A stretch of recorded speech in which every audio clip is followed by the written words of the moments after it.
क्या कर रही है तू? भाई, तो इस घर को बेचकर मेरा बचपन नीलाम कर रहा है। क्या हमारे पापा की निशानी की बस यही कीमत है? माँ, राहुल भाई इतने कैसे बदल गए।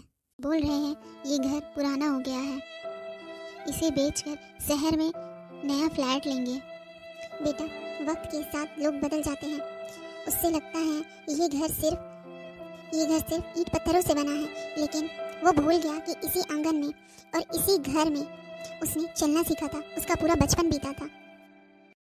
माँ, ये लीजिए पेपर्स, साइन कर दीजिए आप दोनों। मैं डील पक्की कर दिया हूँ। अगले महीने हम शहर शिफ्ट हो रहे हैं। इतनी जल्दी है भाई आपको ये घर छोड़ने की?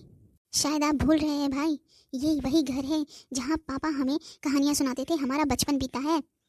इतनी जल्दी हम यहाँ से कैसे बाहर जा सकते हैं? आपको ऐसे भी कौन सी आफत आन पड़ी जो ये घर आपको इतना जल्दी बेच के जाना है? और मेरा कहना है यहाँ से जाना ही क्यों है?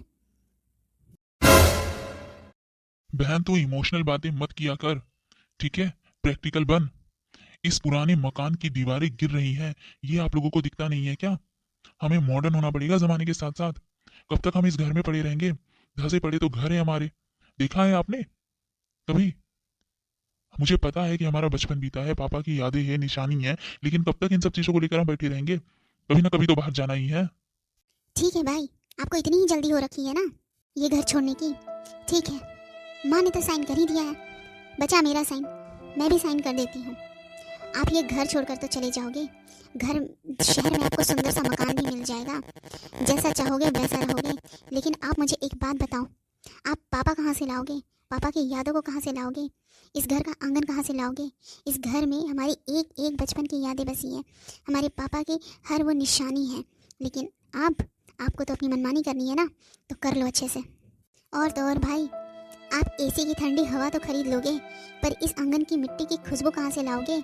मैं तो आप कमरे तो बदल सकते हैं भैया, पर वो यादें कहाँ से लाओगे जो इस घर की दीवारों में बसी है? चलो माँ, यहाँ से जो चाहते थे भाई वही हो गया। अब हम कुछ नहीं कर सकते, हमें यहाँ से जाना ही पड़ेगा ये घर छोड़कर। चलो माँ, तैयारी करते हैं। हाँ बेटा, शायद तो सही कह रही है, चल।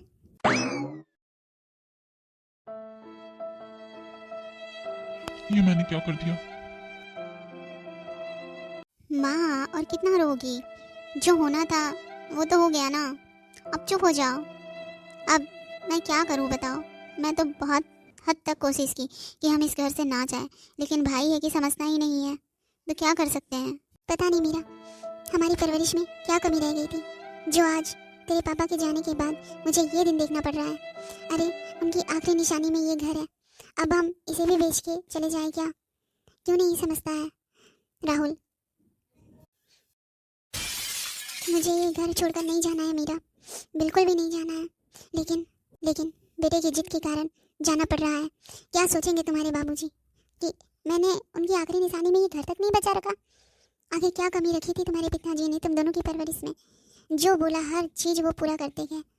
हर माँ बाप चाहते हैं कि उनके बेटे बेटी को दुनिया की हर खुशी मिले, लेकिन आज राहुल ने ये चीज़ जता दिया कि पुराना घर कभी अपना नहीं हो सकता है, पुराना घर हमेशा पुराना ही रहता है। इसीलिए वो आज ये बेचने का बात कर रहा है। माँ, तुम चिंता मत करो माँ, भाई को जो करना है करने दो। मैं तुम्हें कभी कोई दिक्कत नहीं होने दूंगी माँ, कोई तकलीफ नहीं होने दूंगी।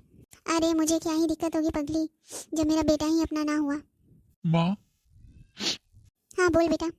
माँ, दीदी, मुझे माफ कर दो। मैंने इस तरह से कभी नहीं सोचा था।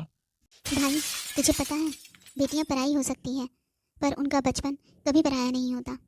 ये आंगन, ये घर कभी पराया नहीं होता। इस घर में मेरी जान बसती है, इस घर में एक एक बिताया हुआ पल हमारा बचपन मेरी जान है। लेकिन तू इस चीज़ को नहीं समझ सका। चिंता मत करो माँ, चिंता मत करो दीदी। ये घर अब नहीं बिकेगा, अब मैं नया फ्लैट नहीं लूंगा। हम इसी घर में रहेंगे और फिर से इसी घर को सजाकर संवार देंगे। पापा की आखिरी निशानी है ये घर, इस घर को मैं नीलाम नहीं होने दूंगा। आप दोनों बिल्कुल चिंता मत कीजिए। तू सच कह रहा है बेटा? हाँ माँ, सच कह रहा हूँ मैं। मुझे माफ कर देना माँ, मैं आपकी और दीदी की जज्बातों को नहीं समझ सका माँ। इसलिए मैंने ये गलती कर दी। लेकिन अब मेरा यही फैसला है कि मैं इस घर को नीलाम नहीं होने दूंगा, मैं नहीं बेचूंगा। आज मेरा बेटा सच में बड़ा हो गया मीरा। याद रखना बच्चों, घर बेटों से बनता है, लेकिन आंगन बेटियों की दुआ से ही महकता है।